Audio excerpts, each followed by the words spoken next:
morning mga masipet. Meron tayong TCL ito error. So ano ba ibig sabihin ng ito error? Ang ito error ka masipet. Ito yan. Evaporator tube sensor. So susukatan natin kung ano reading nito mga masipet. Sukatan lang sa natin. O anong naging salhi na pagiging ito error. So balikan ko kayo. Tanggalin lang natin.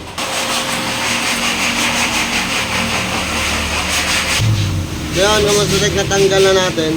So susukatan natin kung anong size niya. So test. So yun. Sukatan natin, no. So ano naging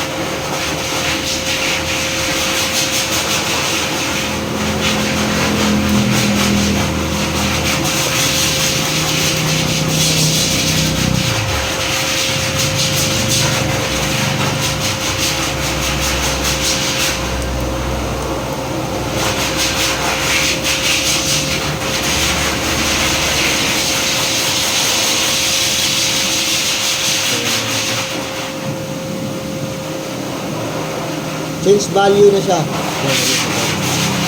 Ang reading niya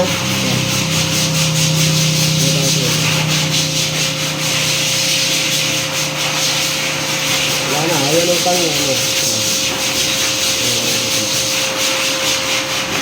yung reading niya tube sensor yan ang reading niya mataas na. Yan.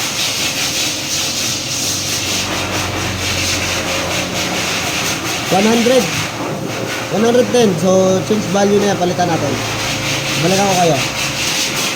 Meron tayo ditong dalawa. Sukatan din natin ito.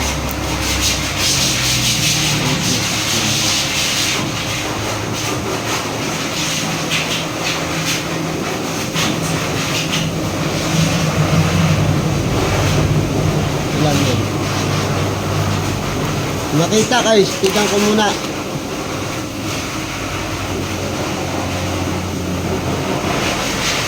$4.6. Good yun, good.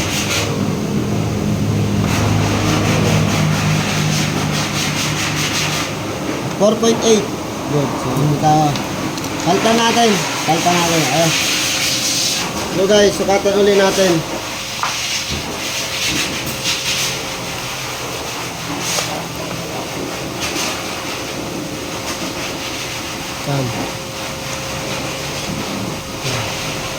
Buwaba na. Yan,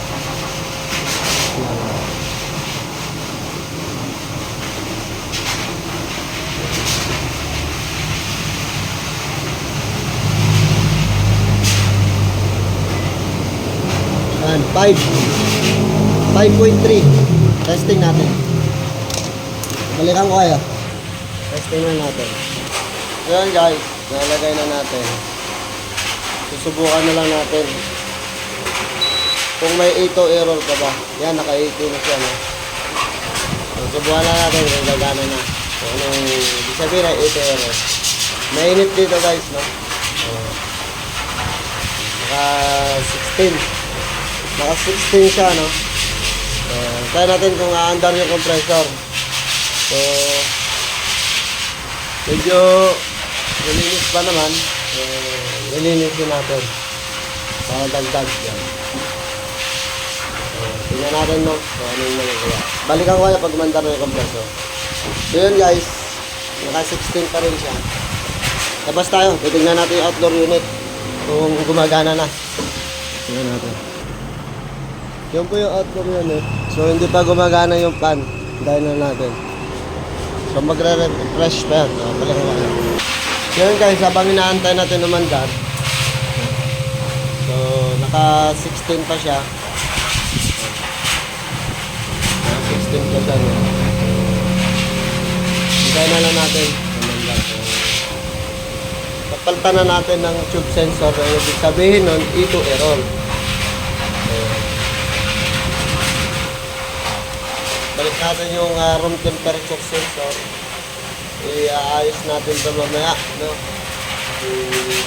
Tatago natin ito para hindi ma-sira nasira. So yun, so yun guys, umandar na siya. Malamig na rin, yun. Malamig na rin. Ayos na.